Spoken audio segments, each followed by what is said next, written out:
Let us pray. We give thanks to God for the rich heritage of this province, as found in our people. We pray that native-born Albertans and those who have come from other places may continue to work together to preserve and enlarge the precious heritage called Alberta. Amen.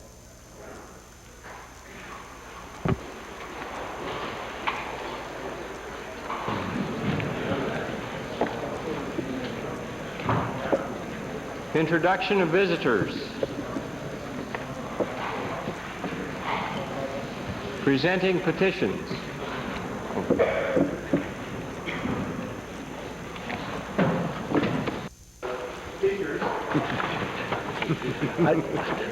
I'd like to introduce some people who are sitting in your gallery.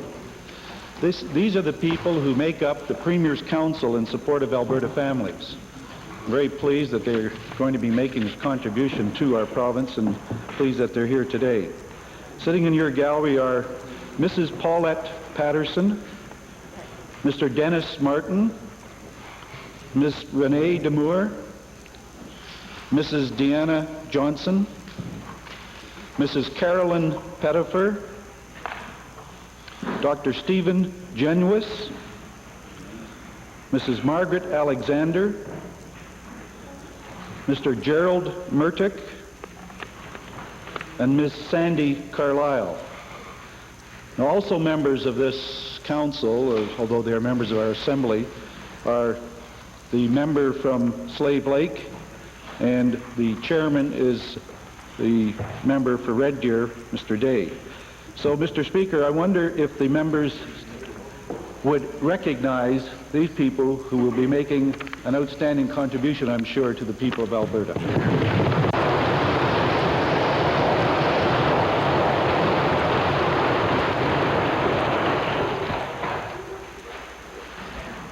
Presenting petitions. Reading and receiving petitions. Presenting reports by standing and special committees. Notices of motions. Introduction of bills. The Honourable Minister of Health. Mr. Speaker, I'm delighted to introduce Bill number 49, the Ambulance Services Act, which is a revised version of the legislation I introduced at the last session following extensive review and consultation with Albertans. The bill provides for a minimum basic life support standard of service throughout the province and is a recognition of the importance of the issue of reasonable access to health services, a primary principle of health in this province. Thank you. The Honourable Minister of Health has moved first reading of Bill number 49, Ambulance Services Act. All those in favor, please say aye. Aye. Opposed, please say no. Carried.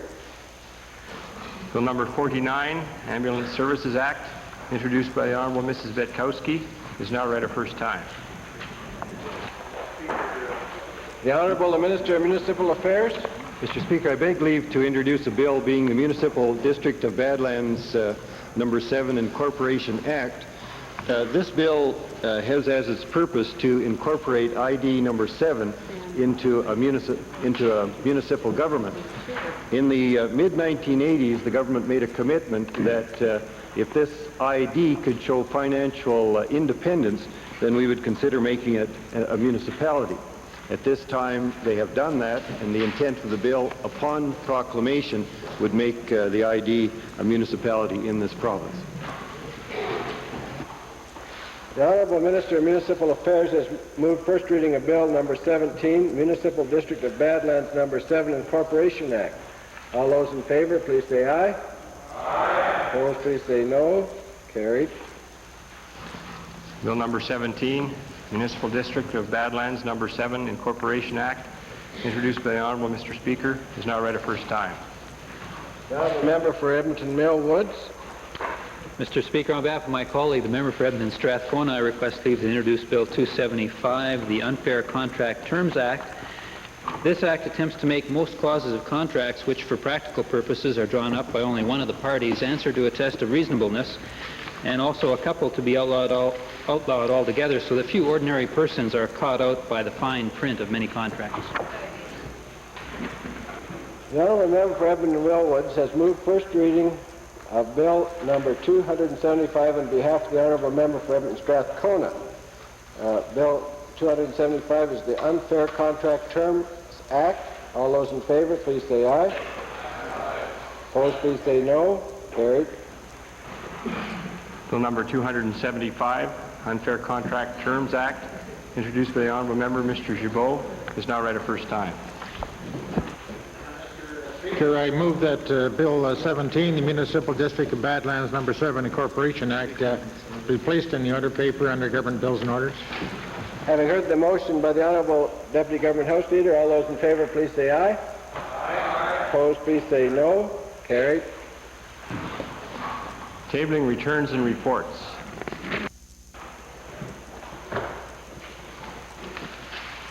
The Honourable Minister of Economic Development and Trade. Mr. Speaker, it's my pleasure, sir, to table response to written question number 253. Introduction of special guests. The Honourable Minister of Family and Social Services. Thank you, Mr. Speaker. It gives me a great deal of pleasure to introduce to you, and through you to the other members of this Assembly, a number of people from the Olds College in my constituency, the Vice President of the Olds College, Bob Lockwood, the Manager of the Town of Olds, Ron Hilton, the Chairman of the Mountain View Waste Management Committee, Mr. Everett Painter, Mr. Fred Hadcock, and Bev Hadley, representing Greenleaf Products. They are here to discuss environmental matters with the Minister of Environment, and I would ask that they rise and receive the warm welcome of this Assembly.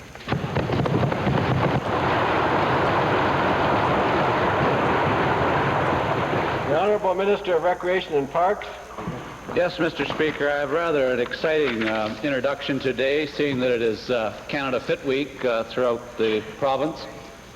I have two individuals who are cycling across Canada to bring a greater awareness to the Meech Lake Accord and the unity of Canada. They are planning on visiting every legislative assembly and the Parliament of Canada as they travel across in a 100-day, 10,000-kilometer trip.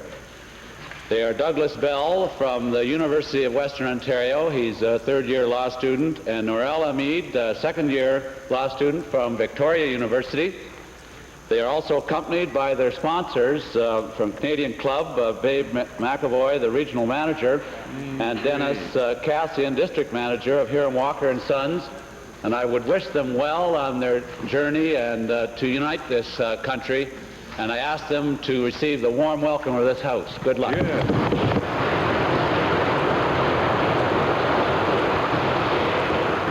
Honourable Member for Three Hills. Mr. Speaker, it's my privilege today to introduce a group of 23 individuals, students, teachers, and parents from the Linden area in the heart of the Three Hills constituency. They are from the Knee Hill Christian School. Their teachers are Miss Terry Miller and Miss Heidi Taves. As well, there are parents, Mr. and Mrs. Orville Clausen, Mr. and Mrs. Harvey Taves, and Mr. and Mrs. Chester Ratzlaff. I would ask them all to rise, students included, and receive the warm welcome of the Assembly. The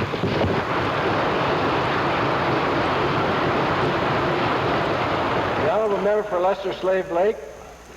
Speaker, it is a great pleasure for me today to introduce to you and to the members of the Assembly 4 students from the Atikamekw School in Atikamekw traveling with their teacher as they travel Alberta on a school tour, Mr. M. Bradley and their teacher aide Kathy Cunningham. I would like to ask them to please rise and receive the warm welcome of this Assembly.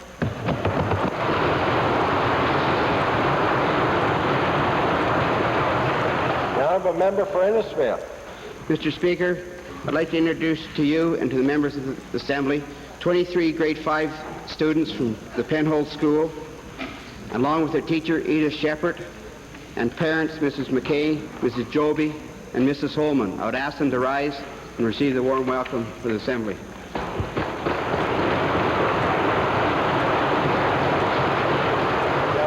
The Honourable Member for Innisfail. Mr. Speaker, I also have the privilege to introduce 23 grade 10 school kids from River Glen School, and along with their teacher Richard West. They are in the in the public gallery. I'd like them to rise and receive the warm welcome.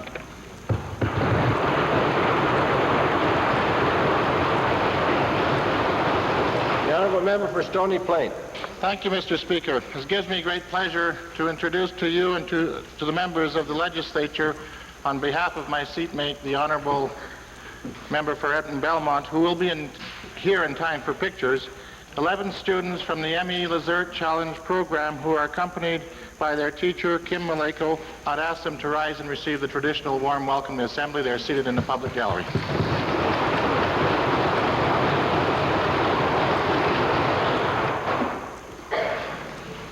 Ministerial statements. Oral question period. The honourable member for Edmonton Highlands. Thank you, Mr. Speaker. Mr. Speaker, the workers in this province don't trust the Minister of Occupational Health and Safety to look after their interests. And if there were any doubt about that, Mr. Speaker, the Minister himself removed that doubt yesterday when, following a tragic accident at the Petro-Canada refinery, he said he's not willing to change the regulations governing petrochemical workers. Meantime, Mr. Speaker, while a Petro-Canada official was saying that cotton suits are good enough, workers, including workers who have been burned, are saying you're better off naked than you are wearing a cotton suit if you're caught in one of those petrochemical fires. So my question to the Minister of Occupational Health and Safety is this. Mr. Speaker, whose line does he buy on this matter, the companies or the workers, including the workers who know firsthand? Mr. Speaker, the comments I believe the honourable member is referring to is two words that I used, but the question was asked, would I make compulsory legislation to cover all aspects of an industry with fire-retardant clothes? And I said I would not, but in certain cases I certainly support it, and the regulations call for that. So the honourable member should get her questions in total instead of just a short two words that she's seen on TV. Mr. Speaker, I do have the quote that I did see on TV, and it reads as follows. To make everything mandatory, I certainly don't support that. So my question to this minister is this. What's he really saying? That just because the outfits are costly, that he's not going to force the petrochemical industry to buy them for their workers? Or is he going to stick the workers with the injuries that they could sustain in a fire? Mr. Speaker, again, the quote she uses is just part of the question asked. Would I make it compulsory, or I was asked if I'd make fire-retardant clothing compulsory in every aspect of an industry, and I said I would not. But where it's necessary, certainly that legislation is there, and Mr. Speaker, fire-retardant clothing is used in a lot of those cases, and it is compulsory, and it's in our legislation, so I don't know what she's getting at. Well, I'll tell you, Mr. Speaker, what I'm getting at, brought to you by the Conservative government that likes to deregulate everything it can put its hands on. This is the government that also deregulated certain jobs done within industries. And my question to the minister is this. Given the results of this tragic event and others like it, will he now give the people who have been affected by it one good reason that those jobs should not be performed only by people wearing fire protective clothing? Mr. Speaker, there's an investigation taking place now in regards to that incident. And as far as I'm concerned, and as far as the legislation is concerned, and as far as this government is concerned, wherever fire-retardant clothing is necessary, it shall be used. And that's in the regulations. And I will enforce it, and so will this government. So I don't know what she's talking about. Order, please. The next question. I'd like to designate the second question to the member for Edmonton Centre.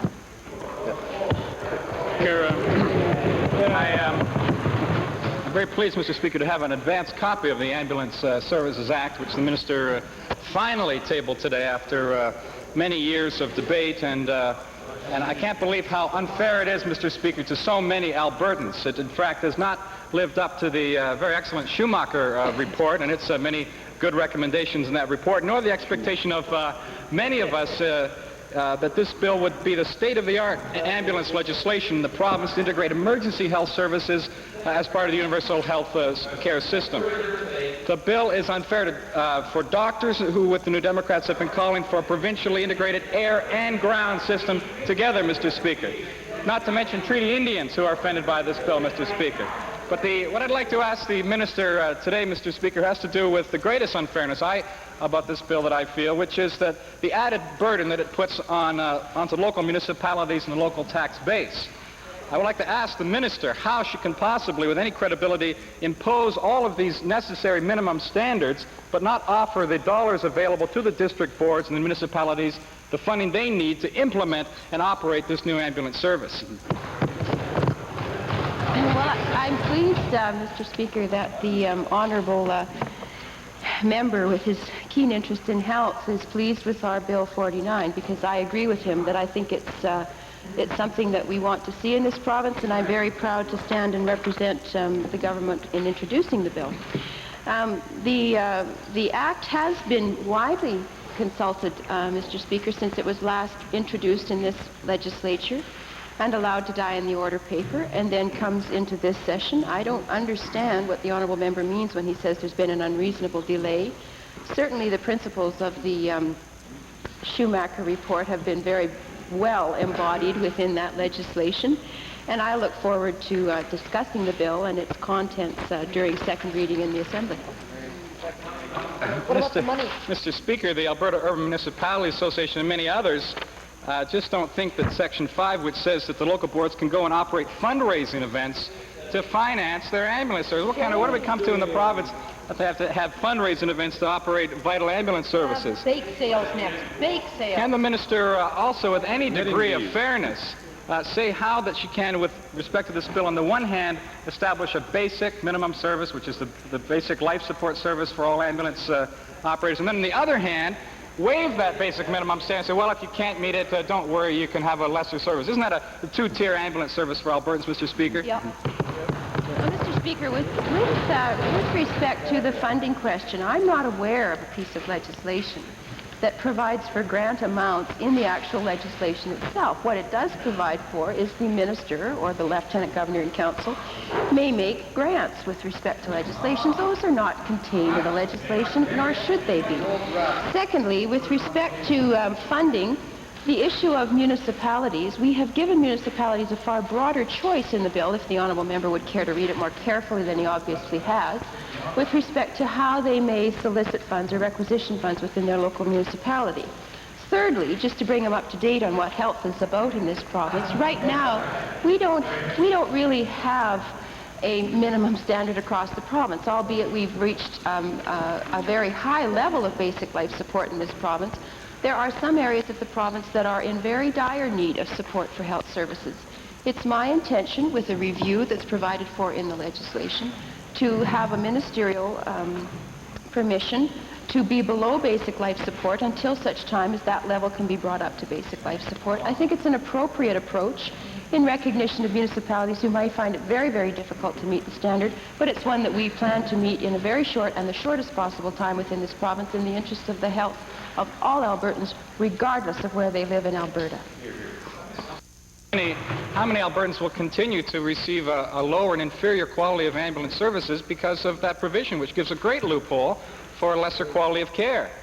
The final question, Mr. Speaker, I'd like to ask the minister is the unfairness that this bill represents to Albertans, especially the thousands of Albertans who are in low-paying jobs that are not covered for ambulance costs or coverage by Blue Cross or other services in the event that they have a major illness or accident. How can the minister deny them the right to essential, vital, pre-hospital emergency care fully covered under Alberta health care? Well, here we go again with respect to the New Democrat Party saying we should be funding this service fully in this province. And certainly as I look to funding health over the longer term, I think clearly access is one of the issues that as we see funds freed up from other exercises that we're undergoing, that clearly access to health care and community services become key priorities in terms of those new dollars flowing into health. I think that the municipalities who are struggling in order to meet a certain level of ambulance support will be very, very interested in the position of the New Democrat Party with respect to the fact that we should make it mandatory basic life support right off the bat. That's not the position of the government, because we believe we have to move to that, and we will, and we'll help those who are least able to meet that standard in the first instance. But to suggest that we should do it all at once, in my view, would be a disservice to health and a disservice to Albertans.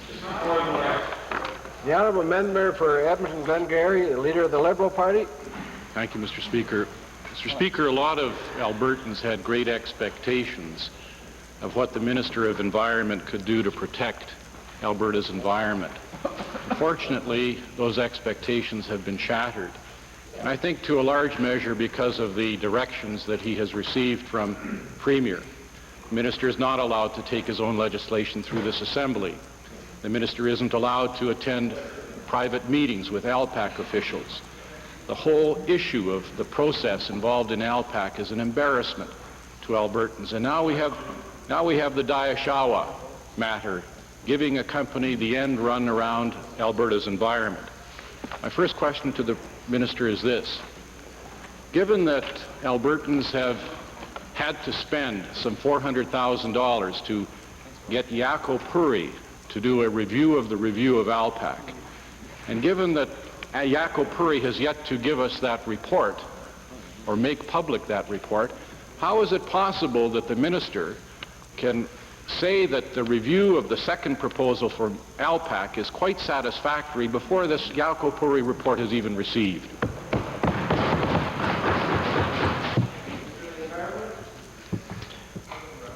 Mr. Speaker, first of all, I don't believe a word of the Honourable Leader of the Liberal Opposition in his lead up to the question.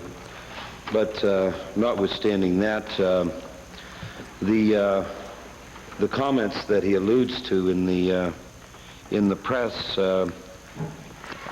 pertain to an assessment that was done by Alberta Environment, particularly scientists at the Alberta Environmental Centre at Vegreville, relative to chlorinated organics with respect to the second ALPAC proposal.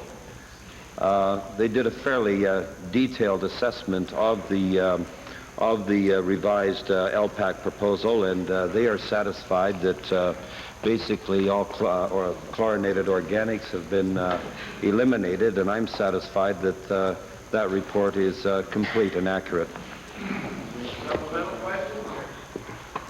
Mr. Speaker, given that the Rafferty-Almeida Dam decision has put clear duties and responsibilities on ministers of the environment across Canada, why is it necessary for the minister to look to Ottawa again to talk about or to have a full environmental impact assessment done of the second proposal? Why doesn't he just fulfill that duty and responsibility and order and commit to that kind of an assessment? Well, Mr. Speaker, time and time again, members of the opposition, both the Liberal opposition and the NDP opposition, have suggested that we cooperate with the federal government, and that's precisely what we're doing in this particular instance. Very basically, we want to make sure that we're on the same wavelength in terms of a common evaluation of the scientific evidence with respect to the second proposal. And we want to be on track with the federal government relative to what happens from here on in terms of a review process. And I don't see any problems with cooperating with the federal government in this regard, in that it was clearly demonstrated through the ALPAC review panel that the federal government indeed had an interest in this matter. I would think that the opposition would be reasonably satisfied that indeed we are participating and cooperating with the federal government in this regard. Mr. Speaker, the change in style in the minister is, I think, noteworthy. The seriousness that he's giving these matters is truly extraordinary. Mr. Speaker, my last question is this. Despite the minister's best intentions and despite his commitment, and I think we would all agree that there have been best intentions and a strong commitment. Oh, I don't know. The minister continues to lose ground in terms of protecting the environment for Albertans. And it seems to me, Mr. Speaker, that the only conclusion is to have the minister tender his personal resignation so as to put enormous pressure on the Premier and the other members of Cabinet to do what should be done, and that is to protect Alberta's environment in the true sense of the words.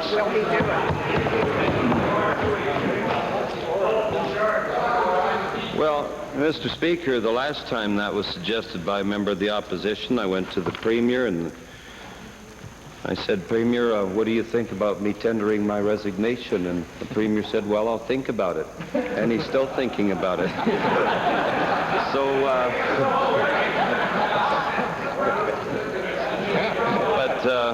Mr. Speaker, and I'm sorry to have disappointed the honorable leader of the Liberal opposition in his perceived change in my style, but he finally gets around to asking a reasonable question after a string of insults. I've decided to not pay attention to the insults and answer to the best of my ability the questions that have been put to me. Thank you. Honourable member for Banff Cochrane.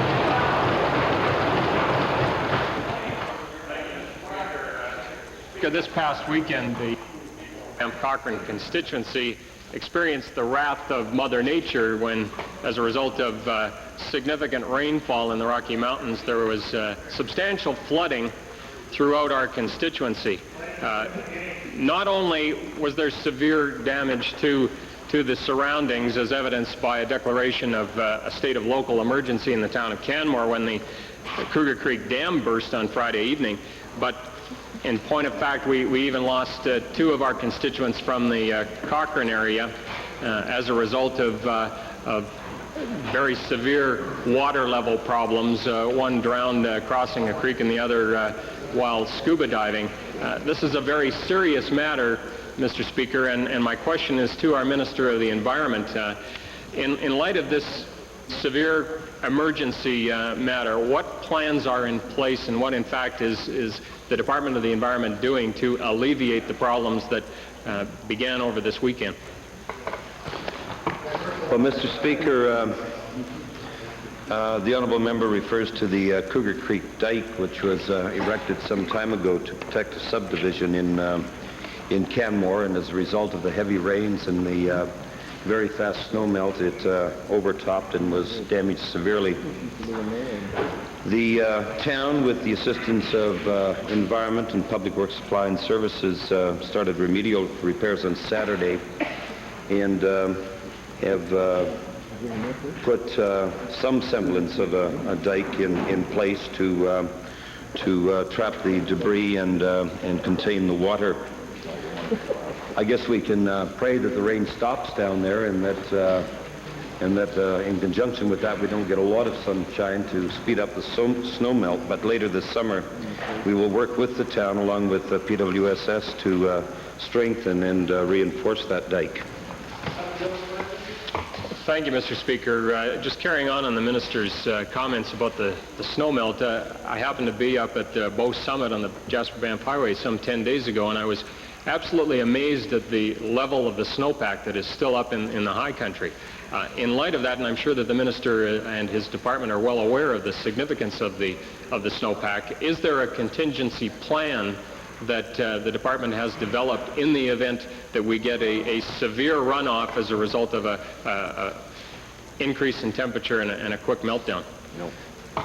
Well, Mr. Speaker, certainly there's an elaborate system of monitoring river flows and forecasting snow melts. And I can perhaps give the honourable member some examples relative to the current situation.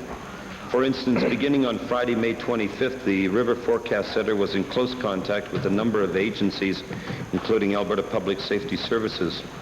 All of the municipalities expected to be affected by the high river levels, especially the city of Calgary, the primary contractor at the Old Man Dam site, TransAlta Utilities, regarding the situation. Now, as the events progressed, forecasts and other information were provided by the Centre to enable the various agencies to deal with the emergency. In particular, communication with the City of Calgary regarding the Elbow River situation was very frequent during the early morning hours of Saturday, May 26. So what I'm saying, Mr. Speaker, is that we're constantly monitoring this situation, and we have in place a system to provide as early warning as we possibly can of the impending dangers and the kinds of actions that should be taken to avoid harm to life and property. Now, a member for Edmonton Jasper Place. Thank you, Mr. Speaker. I'm noticing the more gentle the manner gets, the more vicious the decisions get.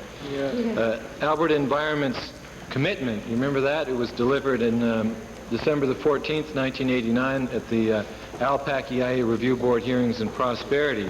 It says every Albertan should have the opportunity to understand and provide input decisions affecting our environment. Fine-sounding words. Well, since that time, Daishawa and Weldwood have been given operating licenses with no public information or input. Government has withheld the terms of reference from the Yakapuri study and the names of the short list.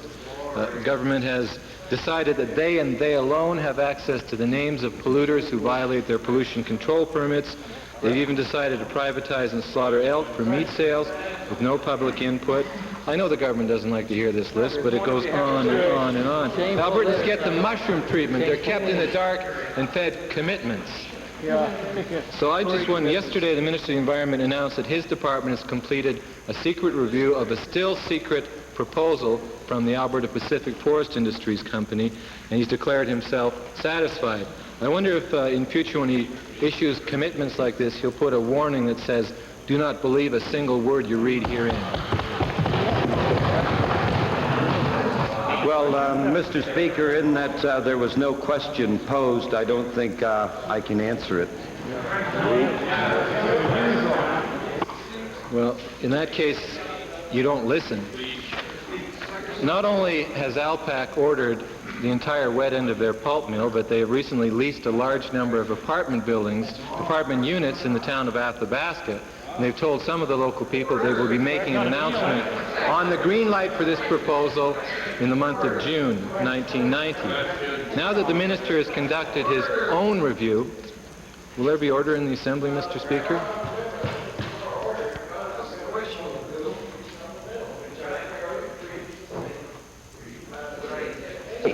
To the supplemental.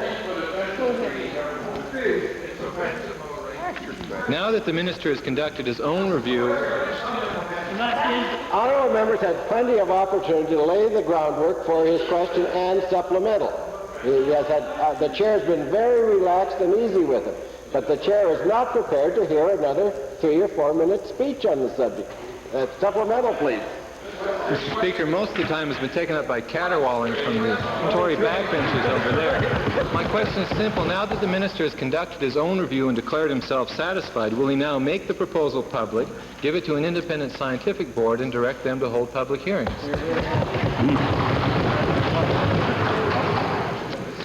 Well, Mr. Speaker, as I stated to the honourable member of the, or leader of the Liberal Party, there has been a review undertaken by scientists at the Alberta Environmental Centre at Vegreville.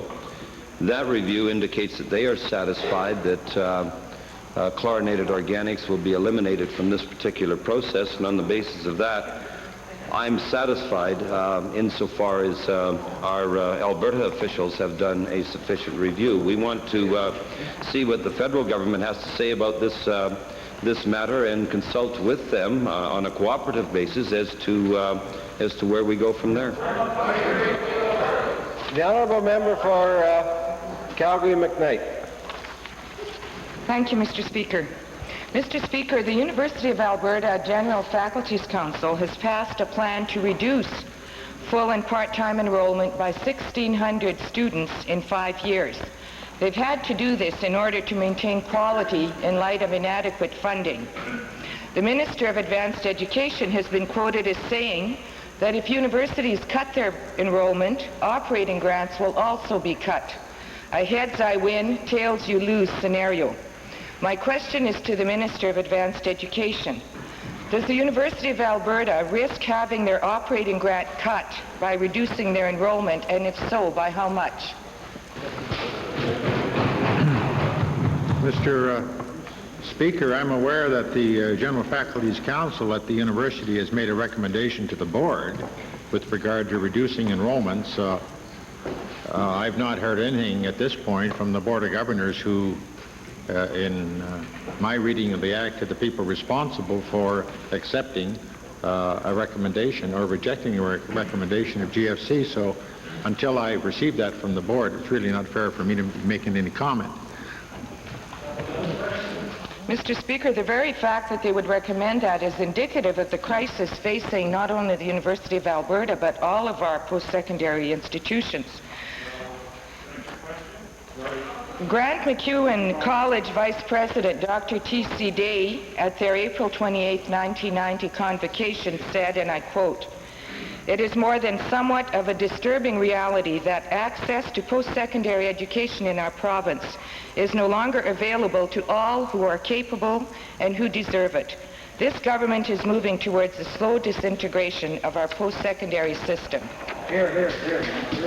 My question to the Premier is, will the Premier move towards emergency funding, or is he willing to accept that our high school graduates could easily be Alberta's biggest export in the future? Mr. Speaker, the Minister of Advanced Education may want to augment my reply, but I must tell the honourable member that she is completely off base. Great. Mr. Speaker, as honourable members know, it's not that long ago they accepted the estimates of the Department of Advanced Education of some $1 billion, the majority of which, of course, goes to operating costs. I've said publicly, and 29 institutions, honourable member, I've said before that we believe as a government that on a per capita basis, the government, the taxpayer of this province, is treating the post-secondary system in a fairly generous way compared to other jurisdictions of Canada. There are simply no more funds available, Mr. Speaker, and in our view, all applicants who are applying for the post-secondary system, we believe, and this minister believes, can be accommodated in this next coming year within the existing system. Now, a member for Wainwright. Thank you, Mr. Speaker. And my question is to the Minister of Advanced Education regarding the March 23rd changes in the guidelines to the student loan forms. And certainly in southeastern Alberta, there's been some very trying times in the farming industry because of 5 consecutive years of extremely low rainfall. And it has been brought to my attention by some of my constituents that the guidelines in the new forms virtually eliminate the average farm student because it is based heavily on farm equity rather than on farm income. Has the minister considered the effect of these changes?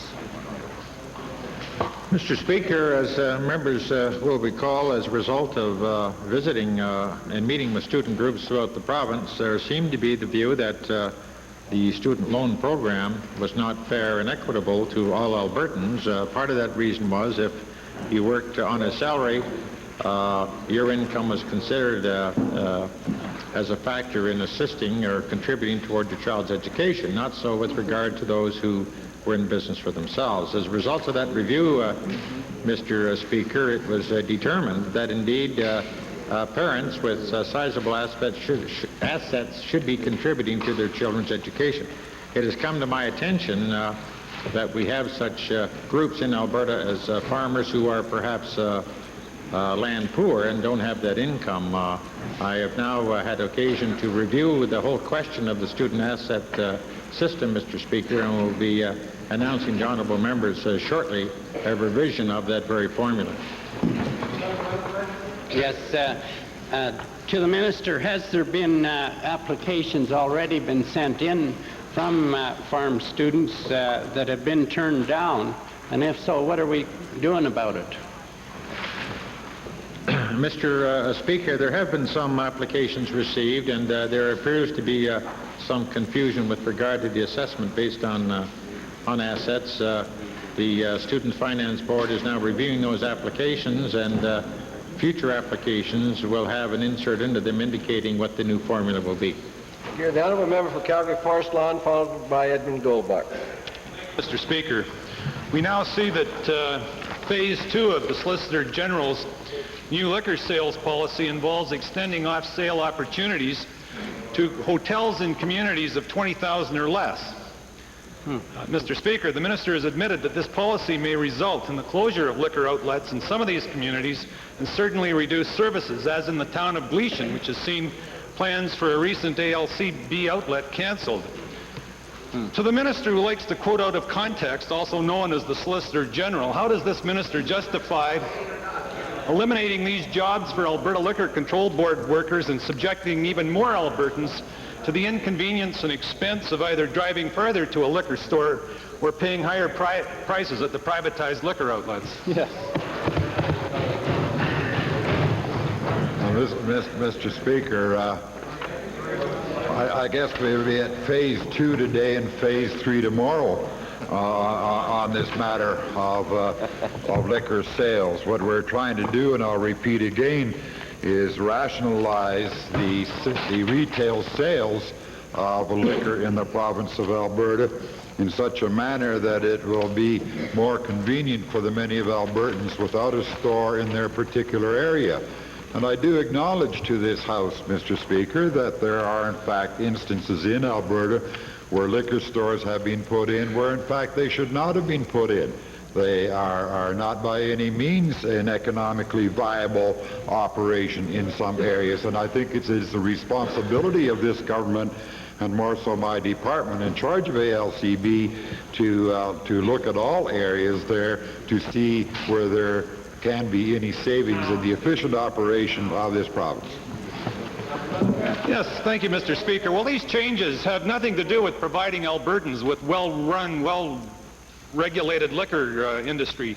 Nor, Mr. Speaker, do these changes do anything to curb the abuse of alcohol. Mr. Speaker, none of the directors of alcohol treatment centers were consulted before this decision to allow these privatized liquor stores. My question to the Minister, Mr. Speaker, will the Minister now admit that these changes are nothing but a thinly veiled attempt to prop up an ailing hotel industry? I don't believe there's any evidence at all, Mr. Speaker, to indicate that this government has gone out of its way at any given time to prop up any sector as suggested by the honourable member. Those areas where we have assisted in the development of the economy of this province have been done openly through Executive Council by other means than changing the policy of the sale of liquor or such items as that. So no, Mr. Speaker, I cannot admit that such is the case. The honourable member for Edmonton Goldbach. Mr. Speaker, a very special and momentous event took place in Ottawa today. It's the federal government's signing of the UN Convention on the Rights of Children. This long-anticipated occasion was graced by the presence of His Excellency, the Secretary General of the UN, Perez de Cuellar. While another hurdle on this important piece of international law has now been passed, the real work now begins. The work of the provinces to ensure that their legislation is not only in compliance with this convention, but also to ensure that children within our province are indeed accorded the full rights and protection that the convention intends. Yesterday, in answer to my questions, Mr. Speaker, the Premier, I think, echoed some of the concerns that I expressed about the children of Alberta. And my first question is to the Premier. Now that the Alberta government has signed the agreement of the convention to the UN, what steps will the Premier take to ensure that economic conditions will change for those 93,600 Alberta children living in poverty, since they obviously are not accorded these rights today within our province? I assume, Mr. Speaker, that my honourable friend meant to say now that the federal government has signed an agreement, but I would ask the Minister of Family and Social Services to respond to the honourable member. Mr. Speaker, this government has been striving for many, many years and working with many, many Albertans and Canadians in addressing this this national problem. I've said on many occasions that it's not unique to Alberta, that we can take some, I suppose, some comfort in knowing that at least in Alberta that our statistics are amongst the lowest in Canada. But, Mr. Speaker, we're striving to fight poverty as a province, as a nation. It's something that's not new to Canada nor to North America. I recall when John F. Kennedy in 1962 declared war on poverty in the United States. And I guess it's fair to say, Mr. Speaker, that we have made progress. I think the member for Gold Bar knows that the statistics, although they're higher than we'd like to see them, the statistics are dropping. That some of the things that children in poverty have to face are diminishing. But again, Mr. Speaker, we realize that there's much more to be done. We realize that we have a role to play in fighting poverty, and we're going to continue to meet our responsibilities, and we're going to continue to work with Albertans in meeting these responsibilities. Thank you, Mr. Speaker. Just an answer to the Premier. I'm proud to say this province has signed the agreement, but has not as yet ratified it until our legislation conforms with it. But we have signed it already. Mr. Speaker, my other question is to the Premier again. Will the Premier now prove his commitment to the family and to curbing the growing incidence of poverty among children by ensuring that the issue of children in poverty is on the agenda for the next First Ministers' Conference? Mr. Speaker, obviously in trying to set an agenda, there's heavy responsibility on the Prime Minister, who would be chairing that First Ministers' Conference. But I'd certainly raise this matter with the Minister of Federal Intergovernmental Affairs and see whether it might fit into an agenda item in one of our coming meetings. Member for Bull Valley. Thank you, Mr. Speaker. My question is to the Honorable Minister of Agriculture and Anyway, on May the 28th, him and the Associate Minister made an announcement of $89 million federal assistance and matched with $11 million provincial assistance to Alberta farmers. Could the Minister advise the House on the comparison of contributions from other provinces when they were arranging to distribute their portion of the federal assistance? Mr. Speaker, as I indicated in the House earlier, the agreement reached at the Toronto meeting of Agriculture Ministers was on the allocations of the funds to the provinces. Secondly, that there would be a recognition of certain provincial programs that contributed to the farmers' bottom line in 1990. And thirdly, that bilateral discussions would then be carried out with the provinces to determine what new topping off money would be required. As of yesterday, the first agreement was signed, was the Alberta-Canada agreement. Today, I believe the Ontario agreement is being signed, although I haven't seen the figures on it. To the best of my knowledge, the bilateral negotiations are still going on with the other provinces. Mr. Speaker, I would have to assume that this money would be distributed on a per acre basis to Alberta farmers, and looking at $100 million in the amount per acre wouldn't amount to a lot of money. I think one of the questions the farmers in my constituency are asking is when this money would be distributed. Mr. Speaker, the details of what the Alberta program will look like are currently being discussed in committee and cabinet. I'm hoping those details will be finalized over the next few days, at which time we'll make the detailed announcement as to how the program will work, who will be eligible for it, how they will apply for it. Hopefully, once that announcement is made, within 2 to 3 weeks, the checks will start to flow. The Honourable Member for West Yellowhead. Mr. Speaker, as the Minister of Recreation and Parks is aware, only 11 representative ecological reserves have been established in this province, none of which were established by this minister since he was appointed in April last year. In fact, this minister is on record as believing this small yet crucial program is nothing more than, I quote, a big land grab. It has effectively stalled the program. Good Lord. Shame. To the Minister of Recreation and Parks, given that this program is part of a worldwide conservation strategy and that Albertans in growing numbers are demanding that their natural heritage be protected, will the Minister provide us with dates and details of when he intends on setting aside more ecological reserves?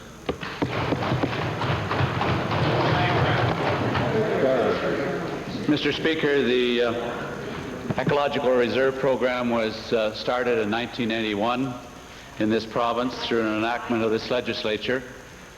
And since then we have moved to a third position in Canada with the number of lands protected under ecological reserves, some 54,000 acres. And at the present time, the advisory committee, a public committee that advises the ministry on ecological reserves, has made 3 recommendations to us, and we are reviewing those at the present time and look forward to a continued record of legislating these areas for protection for the future. Okay. Mr. Speaker, I wish to table this letter recently sent by the Minister of Parks and by the Minister to the Canadian Parks and Wilderness Society, in which he berates them and their causes as being inaccurate, existing on hype, irresponsible, and involving high-pressure tactics. Oh, what a shame. What kind of nonsense is that? Yes. Mr. Speaker, given that the Parks and Recreation Wilderness Society is comprised of hard-working volunteers. Yes, questions coming, Mr. Speaker. Well, better get to the question. Given that, let's start to the question. These people, Mr. Speaker, are dedicated to protection of Alberta's natural heritage. How can the minister? It's coming. How can the minister claim to be environmentally concerned, yet respond to this society's efforts in such an aggressive, antagonistic, and downright insulting manner?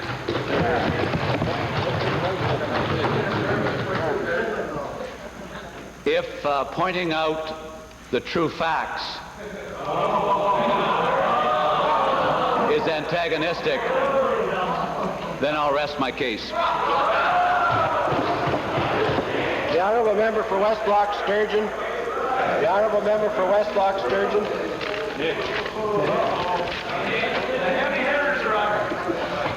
Thank you, Mr. Speaker. The Honourable Minister is more entertaining than Monty Python. But this question is to the Minister of Agriculture. And the background, Mr. Speaker, the Minister, this government, through orders of council, appoint all members of the Agricultural Products Marketing Council, which in turn supervises some 13 boards. Now, one of these boards, Mr. Speaker, is the Alberta Pork Producers Council. And recently, Mr. Speaker, in a court case in Red Deer, and evidence rendered in Red Deer, the transcripts or minutes of the Pork Board were entered as evidence. But in view of the fact that the signed copies of the minutes from the Alberta Pork Producers Marketing Board was recently filed with the Judicial Red Deer Court in Red Deer, could the minister tell us if he authorized this directly or indirectly? Yeah. Why would you do it? The answer specifically to the question, if I understand the question, I just want to repeat it to make sure that what I say yes or no to is what I think he's asking. I believe he's asking, did I directly or indirectly release minutes of the Pork Producer Development Corporation to a court case in Red Deer? And the answer is no. Mr. Speaker, in view of the fact that this is a most dangerous precedent, that minutes that are supposed to be filed in confidence with an Alberta-appointed, a government-appointed board, and kept in confidence, somehow have escaped out in the public enough to be able to be filed in court. Would the minister agree to investigate how these minutes got out and report back to the legislature. Mr. Speaker, the minister has had that matter under review for the past 10 days, and if the honourable member has any specific information related to the alleged leakage of minutes, I would welcome him to share that information with me.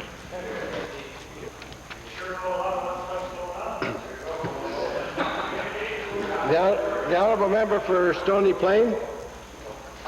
Thank you, Mr. Speaker. Mr. Speaker, the Solicitor General has refused to tell this Assembly why the province wants to retain the fingerprints and photographs of acquitted Albertans.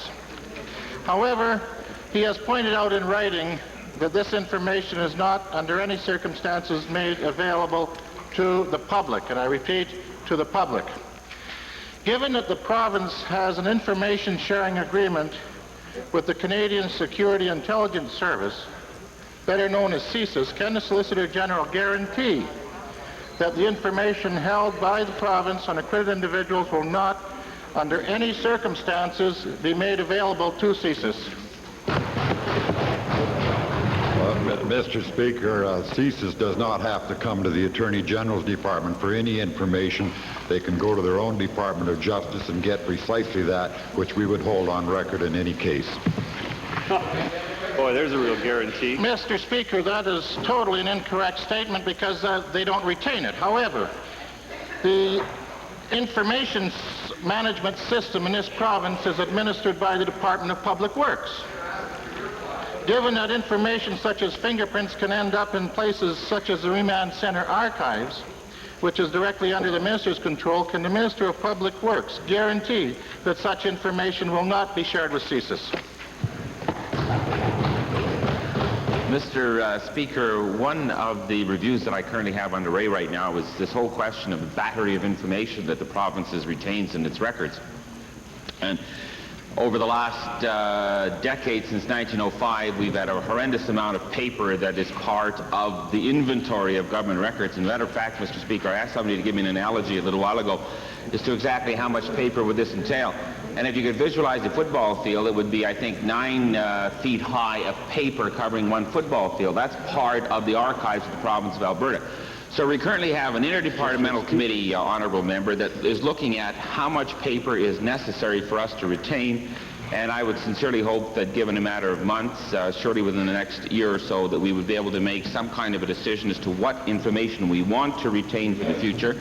And secondly, part of that whole evaluation will be then, if we do not need this paper, then how would we eliminate it, terminate it, wipe it off the record for eternity's sake if it's not considered part of the valuable part of the history and records of the province of Alberta.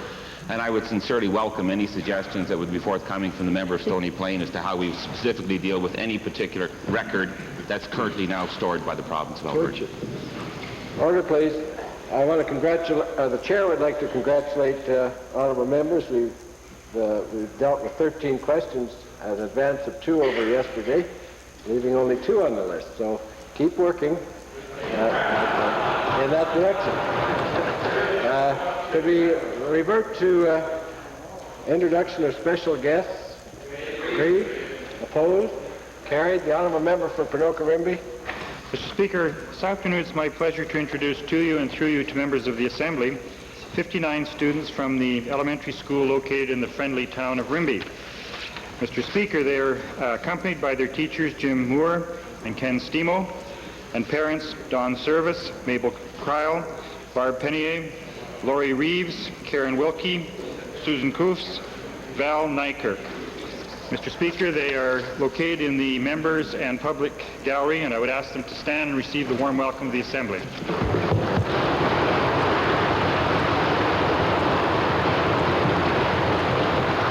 The honourable member for Dunvegan. Thank you, Mr. Speaker. It is indeed a pleasure today to introduce to you and through you to members of the Legislative Assembly 25 bright young students from the Savannah School in the wonderful constituency of Dunvegan, where everybody likes to live, but we can't all live up there. They are accompanied by teacher Holly Pittman and parents Ivy Scarrow, Gail Sorensen, Russell Sauter, and Tim Fox and by Harold Mickelson. I would ask them to rise and receive the warm welcome of the Assembly.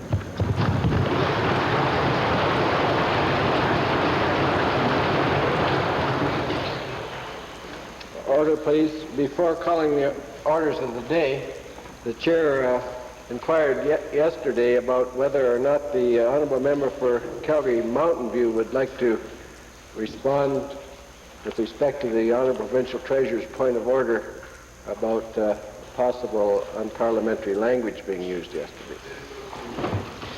Thank you, Mr. Speaker. I've had a chance to review Hansard, and I did, in fact, use the word fraud, which seemed to have caused offense to the provincial treasurer. If it's the word fraud which provided him discomfort, then certainly I'd be prepared to withdraw that particular word and perhaps substitute misrepresentation in its place. Well, the chair expresses its gratitude to the honourable member for Calgary Mountain View for his response to the treasurer's point of order, and it saves the chair from some work or other responsibility. Thank you very much for your cooperation, honourable member. Orders of the day. Written questions. Mr. Speaker, I move that all written questions standing on the order paper except for numbers 275, 299, 301, and 321 stand and retain their place in the order